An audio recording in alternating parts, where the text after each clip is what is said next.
And then there's the one thing that nobody's talking about. My 10 doesn't do this, and let me know if you have an 11, leave a comment below, but I am intrigued by this. In the last month, I have spent somewhere between 30 and 50 hours tinkering with this bad boy. Get it in focus, show the fancy reflections. Yes, it looks very nice with the reflections on the Max Lens mod. Interesting fact, the Max Lens mod 2.0 says 2.0 on the lens cover. Not that you can't tell it apart anyway from the 1.0 because it's narrower. But I got a lot of notes, and we've been kind of doing regular vlogs, and I did a couple of, tests and motovlog tests, but I've accumulated a series of notes, which I have off frame over here, and we're gonna go through that, and we have some viewer requests to take a look at, and some promises I made in the last video. I know it's been a while, I've been busy, basically accumulating notes and doing battery tests and everything else, while using the camera as a regular person. I'm not GoPro's typical use case. I record for many minutes at a time. I record often. I've used this camera every other day for a month, sometimes multiple times a day. Anyway, before we get awkward, I've taken it out of the media mod. Got that here. Yeah, the media mod's great, but welcome back. I'm John. This is my channel. It's Road to Reality. And we do motovlogs and we do camera tests and everything else, but enough people had asked about the Hero 12. I think they're still on the fence about it, so I want to give some more of my experience. So that's what we're going to do, and we're going to show some of the test footage, because you don't want to just look at me for 10 or 12 or 20 minutes. Anywho, let's start with battery life. It's the big one in the group, right? Everybody's talking, well, it should get better battery life and everything else. Well, if I can get the cover open, that's an Enduro battery, my friends. Yep, once it comes in focus. White tops. White tops replace the blue tops, replace the black tops. That's how GoPro batteries have been. The Enduro battery, must have for this camera, trust me. But where's my 10? Here it is. 10, also running a white top. Look at that, ooh, fancy, yeah. It's on the selfie stick. I put them both in media mods, no Max Lens mods, because they don't record the same resolution. 4K, 2.7K, 4K, 2.7K. They don't record the same resolution. But I set them at 4K 30, and I recorded with both cameras, mostly static. This one was static, it was mounted to my trailer. That video's coming out soon, hopefully. I have to edit it. Anyway, this camera was on a tripod, but it was mostly stationary. They were within 2% of each other. Running the media mod for each camera, because I have two media mods, no Max Lens mod, 2%. That's within the margin of error, right? Like, the GoPro dual battery charger can screw up more than 2%. I've put batteries in both of these cameras, and they come out at 95%. They're supposed to be full. But seriously, the battery life, I don't know what use case GoPro was shooting for. At first, I thought it was better, and I'm gonna mention it at the end of a bunch of upcoming videos.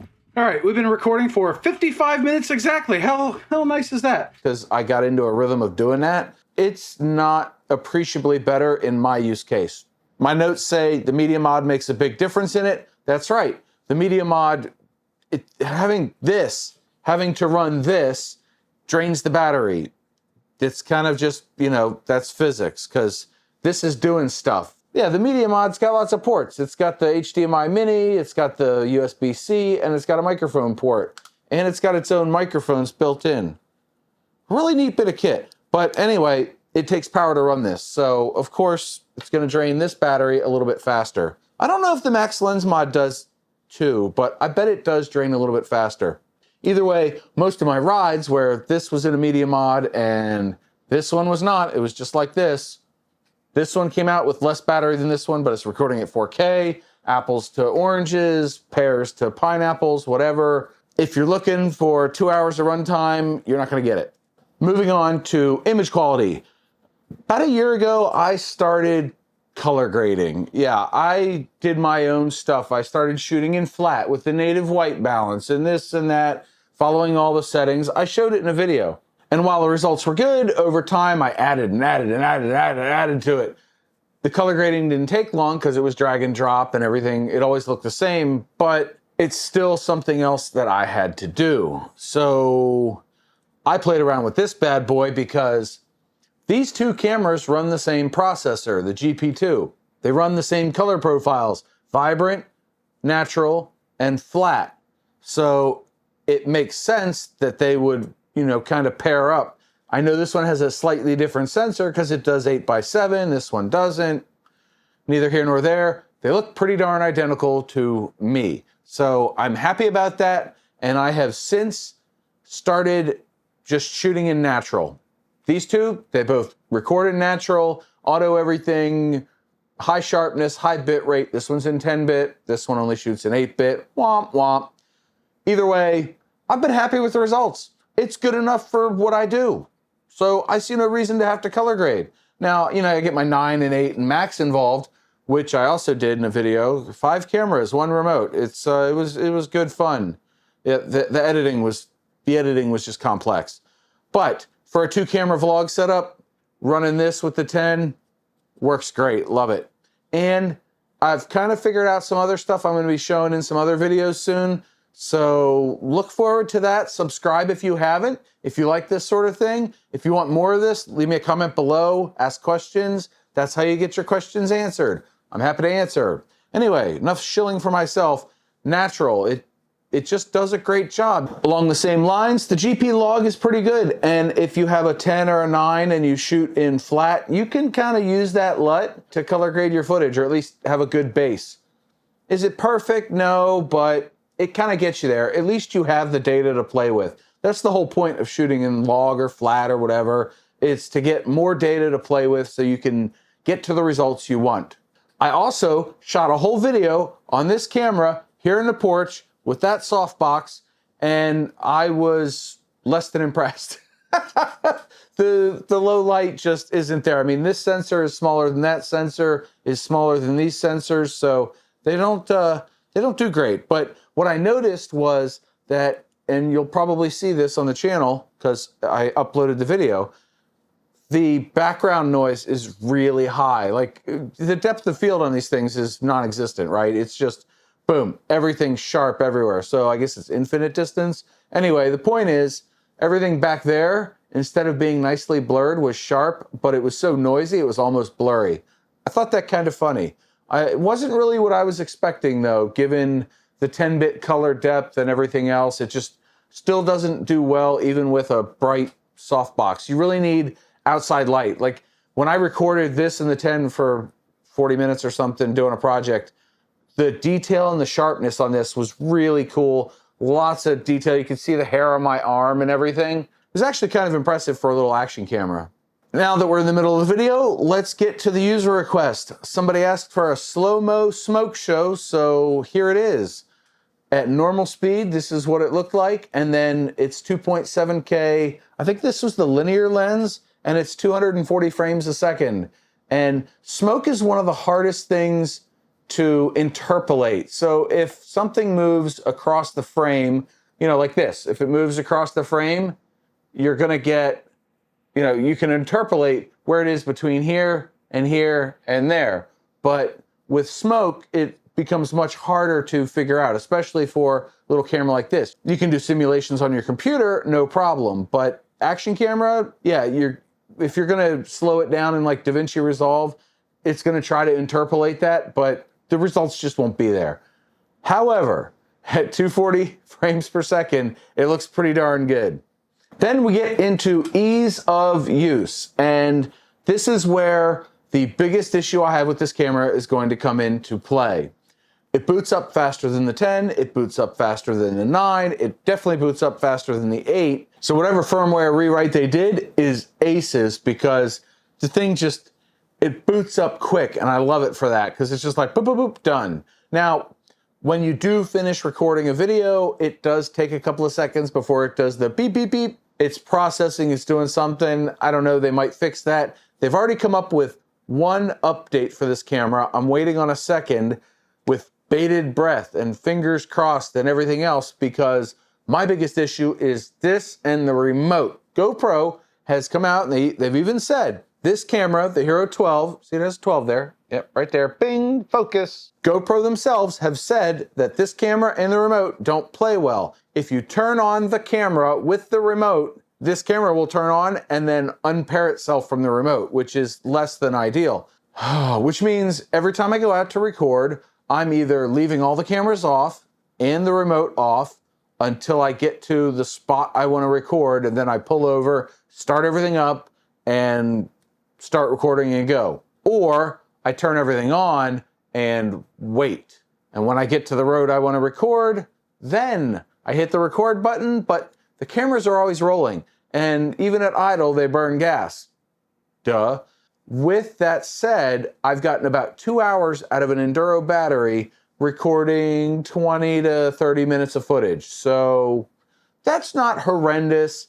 Generally, I like to stop every 2 to 2.5 hours anyway, stretch my legs, get a drink of water, whatever. You're going to swap a lot of batteries until they have a fix. Their website says they're working on a fix. Enough said. When they come out with a fix, I will, of course, jump all over it, and I will be back to tell you what's going on. Now, with the remote in mind, this camera does not disconnect from the remote. In all the times I've been recording, and I've been out on 24 rides now with it, it doesn't disconnect from the remote. My 9 does. It just does. It will either record and just not stop recording, or it'll disconnect and then you go to record and it doesn't record. The remote still thinks it's paired. I don't know what's going on. GoPro's never fixed it. I haven't found a fix. So this camera, worth more than the 9, even if I have to stop to do battery changes. And then there's the one thing that nobody's talking about. My 10 doesn't do this, and let me know if you have an 11, leave a comment below, but I am intrigued by this.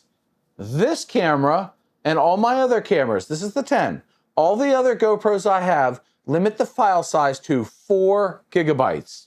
This camera, 12 gigabytes.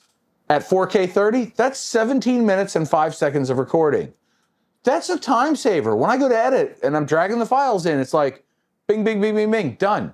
There's 1 file, 2 files.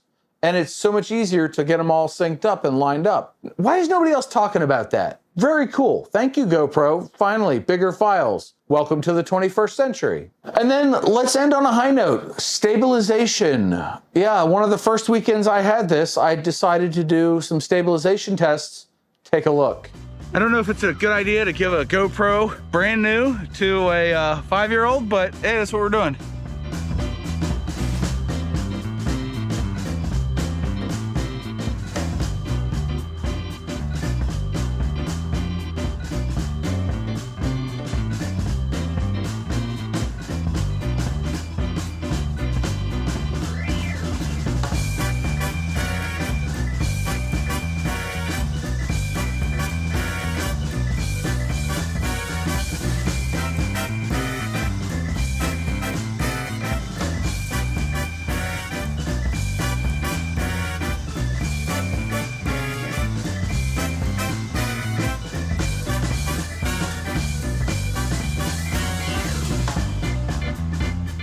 Yep, they say in Hollywood, don't work with kids, don't work with animals. So I did.